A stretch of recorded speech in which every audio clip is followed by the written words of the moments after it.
Today we're going to make a do-it-yourself lava lamp using Alka-Seltzer, water, and oil. The goal of this experiment is to observe the chemical reaction between the Alka-Seltzer and the water. A chemical reaction occurs when molecular bonds are either broken and or formed. And you can observe the chemical reaction in several ways, and that includes changes in color, the formation of gases, liquids or solids, and of course, changes in the chemical formation, or composition rather. First, we're going to add some water to our bottle. Then we're going to add a little bit of food coloring. We'll add the food coloring to add some contrast between the oil and the water. Next, we add the oil, okay? I put those all together here. You will notice that the oil and the water do not mix. This is because, and additionally, we observe that the oil floats on top of the water. This is because the oil is less dense than the water. Additionally, you notice that the food coloring does not color the oil. And that is because this food coloring is water soluble. That is to say that it's dissolved in water. And since we see that the water and the oil do not mix, the coloring stays in the water. Also, we leave a little space at the top to allow for the product of our reaction, which, as you will see, is a gas. Next, we'll break up a bit of an Alka-Seltzer tablet and drop it down into the bottle.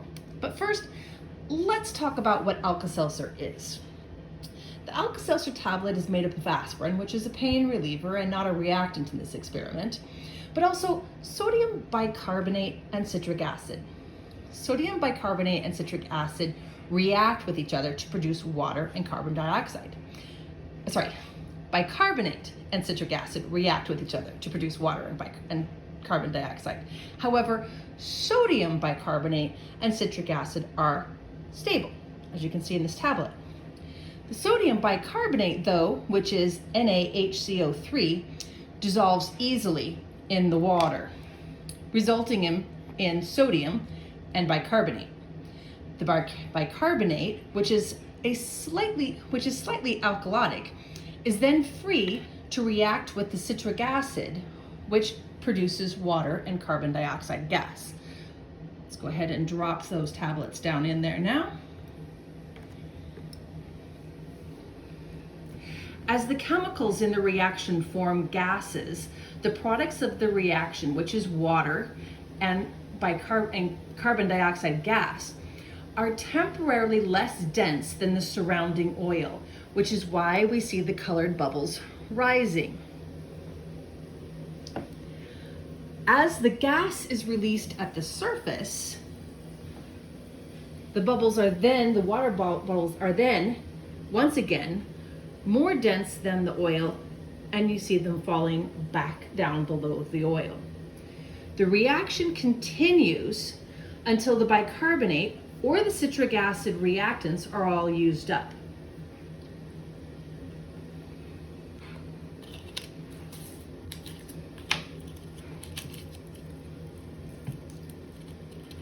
Watch that as that's going. You can see some of the tablet formation as they gather more gas, it rises to the top as well. And then you can see most of the reaction, most of the bubbles are done. There's very little bicarbonate left or citric acid. If either of those two reactants are no longer available, the reaction stops and the formation of those carbon dioxide gas molecules cease. However, once we again introduce more sodium bicarbonate and citric acid, as soon as it touches the water, the sodium bicarbonate dissolves, making bicarbonate again once available to react with the citric acid. Gets down to the water, dissolves almost immediately, and once again the reaction continues. I hope you enjoyed our experiment. Thank you.